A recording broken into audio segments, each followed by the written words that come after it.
All right, so in the first video we talked about the ideas of using the cylinders, right? And adding up all those cylinders using the integral. So what we want to do now is we just want to learn how to apply the dang thing. So let's go ahead, we'll move on down. So the first thing we're going to do is we're going to find the volume of y equals x squared for x between 0 and 5 revolved around the x-axis. All right, so we could draw the graph if we wanted, just to have a basic idea. So we know it looks something like this. And we're going from 0 up to 5. So this is what we've got.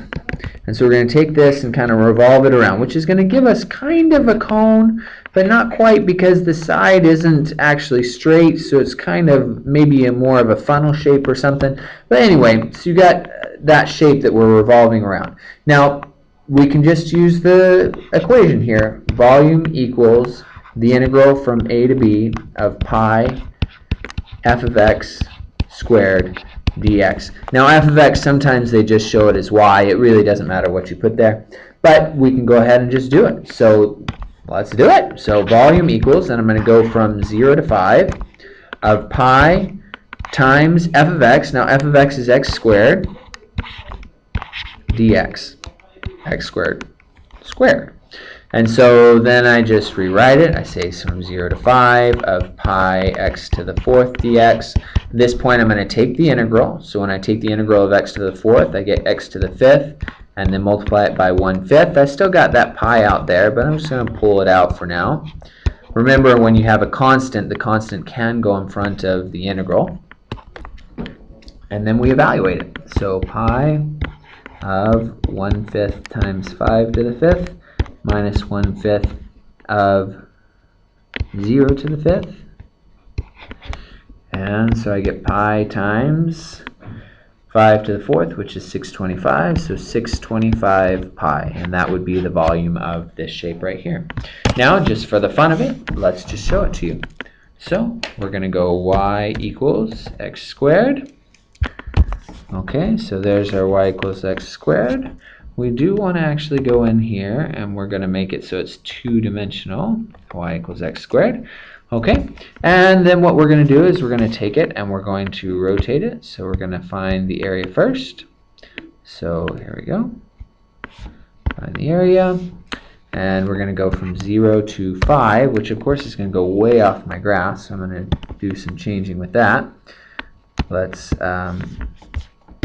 do this and move this down a little bit more. There we go. Now I can see from 0 to 5. And then what we're going to do is rotate it around the x-axis. And so here we go. We're going to find the volume. We'll go ahead and do, there we go. So you can see there it is rotating around. And you're getting the volume there, and it's gone all the way around. And if we then click on that, we can just get it closer and closer. Oh, that's not what I want. I wanted divisions.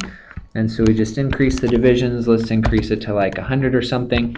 And you'll notice down here at the bottom, it has our volume, which is right now 609.5 pi. But as we increase the number of divisions, then you'll notice that I start getting my area closer. It's getting better and better and better. And eventually it would get up to 625 pi as I get more and more divisions. All right, so there we go. We've managed to calculate the volume.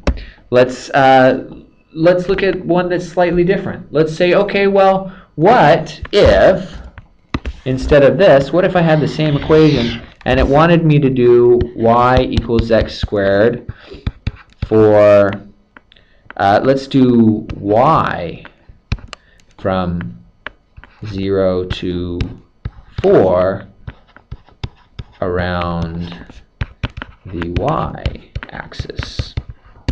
Okay, so obviously the same picture, same graph, it's still y equals x squared, but in this situation we're just going to be going around the y-axis, and so we'll go from 0 to 4. Okay, and then now I just need to know how y is related to x so that I can rotate around the y-axis. This is a little different than the ones with the area before. Remember when we did it before with area, we were able to say, well, maybe let's not worry about y, let's find the area of the other piece and just kind of subtract some things off. You can't really do that so well with volume because of the three-dimensional shape and having to find the volume of the weird stuff on the end. It's a little bit harder sometimes. You can do it, but it takes a little bit more visualization and practice, and it's fine. You're welcome to do that if you want. But what we're going to do is we're just going to rewrite it so that y equals plus or minus the square root of x. Now, because it's from 0 to 4, we're going to go from here to here. The thing is, because it's y equals x squared, you actually have all of this that we're going to need to look at. Okay, so if I take that and I rotate it, and it should say 360 degrees or 2 pi. If I rotate it 360 degrees around, as I go around halfway, it's going to give me a certain answer. And if I go again, then it's actually going to double my answer. So it's a little bit weird, but we're actually going to get twice as much. The volume itself, if we're just looking straight up at volume, then obviously the volume's not going to change. So we can go ahead and say, let's find the integral. And we'll go from 0 to 4. And we're going to do the integral this time of, that's not square root of x. That would be x equals plus or minus square root of y. So of pi times the square root of y squared, and this time we're doing dy because this time our rectangles are going this way, so this time the width of our rectangles is in the direction of dy. And so of course from there we can go from 0 to 4, pi, square root of y squared is just y. We can take the integral of that, so we go pi y squared, 1/2 y squared, not dy, but we integrate from 0 to 4. And so then we should be able to have 1/2 4 squared, and we end up getting 8 pi for the volume. All right, which is significantly smaller than the other one, but you have to remember we're only going from 0 to 4, and so yeah. Anyway, that's the idea behind finding the volume of the space between that and a line. All right, so I'll leave you to the last video.